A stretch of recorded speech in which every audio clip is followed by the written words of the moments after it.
Hello viewers, welcome back to my channel. இப்போ என்ன பார்க்க போறோம்னா கர்நாடகா ஸ்பெஷல் பேளை உப்புட்டுன்னு சொல்கிற பருப்பு பொடி தான் பார்க்க போகிறோம். ரொம்ப ரொம்ப விசேஷமான ஒரு ஸ்வீட் இது. மங்கள பஷ்ணம்னு சொல்லுவாள்.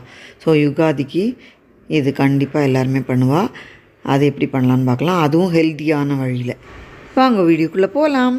கடலைப்பருப்பு பொடிக்கு சின்ன டம்ளரில் 1 டம்ளர் கடலைப்பருப்பு எடுத்துட்டுருக்கேன். இதை 2 தடவை வாஷ் பண்ணிவிட்டு 2 டம்ளர் தண்ணி விட்டு வச்சுருக்கேன். இதை குக்கரில் வச்சு 4 விசில் விட்டு எடுத்துக்கலாம்.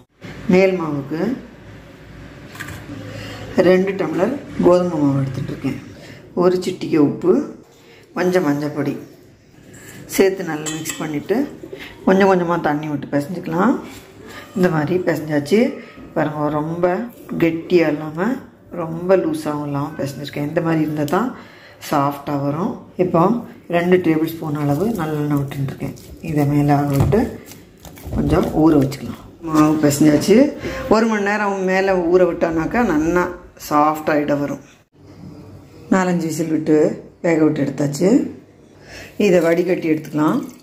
இப்போது தண்ணியெல்லாம் நல்லா ட்ரைன் ஆயாச்சு. கடலைப்பருப்பை மிக்சியில் சேர்த்து தண்ணியெல்லாம் விடாமலே திருப்பிட்டு வந்துடலாம். இப்போ இந்த மாதிரி அரைச்சி எடுத்துருந்தாச்சு. பேனில் இந்த மாதிரி டம்ளரில் தான் கடலைப்பருப்பு எடுத்தேன். இதுக்கு 1.5 டம்ளர் வெல்லம் சேர்த்துக்கிறேன். இப்போ இதில் கொஞ்சமாக தண்ணி விட்டு வெல்லத்தை கரைய விட்டுக்கலாம். இது நல்ல வெல்லம் தான், குப்பையெல்லாம் ஒன்றும் இல்லை, அதனால் அப்படியே போடலாம். வெல்லம் கரைஞ்சி இந்த மாதிரி கொதிக்க ஆரம்பிச்சாச்சு. இப்போது இந்த அரைச்சி வச்சுருக்கிற கடலைப்பருப்பை சேர்த்துக்கிறேன். இதை சேர்த்து நல்லா கலந்து கொஞ்சம் வரட்டிக்கலாம்.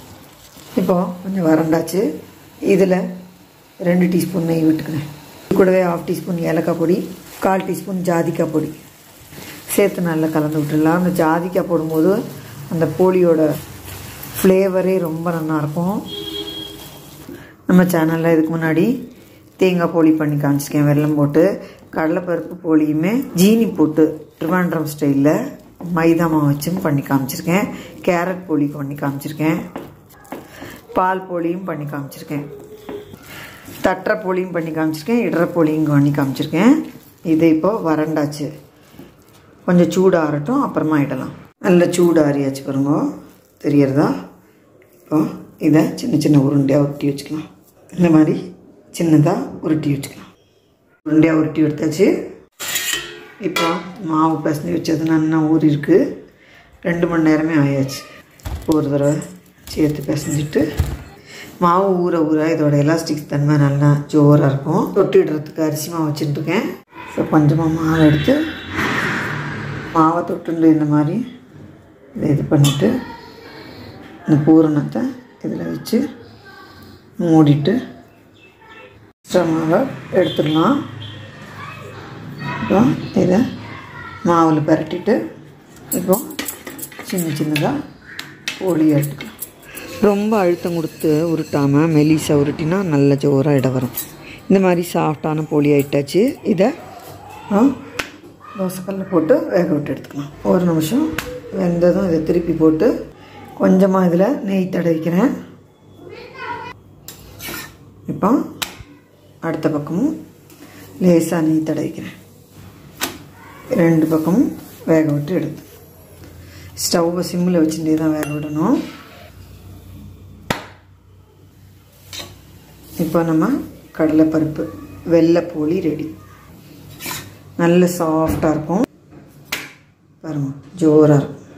இதே போல் மற்ற உருண்டையும் விட்டுக்கலாம். இதை ஒன்று முனைஞ்சி வச்சுருக்கேன். ஜஸ்ட்டு மெலிசான போலி ஆகிட்டு தவாவில் போட்டு 2 பக்கமும் நெய் விட்டு வேக விட்டு எடுத்தாச்சு. நம்ம சூப்பரான யுகாதி ஸ்பெஷல் கடலைப்பருப்பு ஒப்பட்டு ரெடி. அதுவும் ரொம்பவே ஹெல்த்தியாக கோதுமை மாவில் சட்டுனை பண்ணிடலாம். ரொம்ப ஈஸி பண்ணுறது. இது 2-3 நாள் ஆனாலும் நல்ல சாஃப்டாகவே இருக்கும். சூப்பராக இருக்கும். நீங்கள் விருப்பப்பட்டால் மைதா மாவுலேயே பண்ணலாம். ஆனால் நான் கோதுமை மாவில் பண்ணி காமிச்சிருக்கேன். இந்த வீடியோ எல்லாருக்கும் யூஸ்ஃபுல்லாக இருக்கும்னு நினைக்கிறேன். நம்ம அடுத்த வீடியோவில் பார்க்கலாம். தேங்க்யூ ஃபார் வாட்சிங்.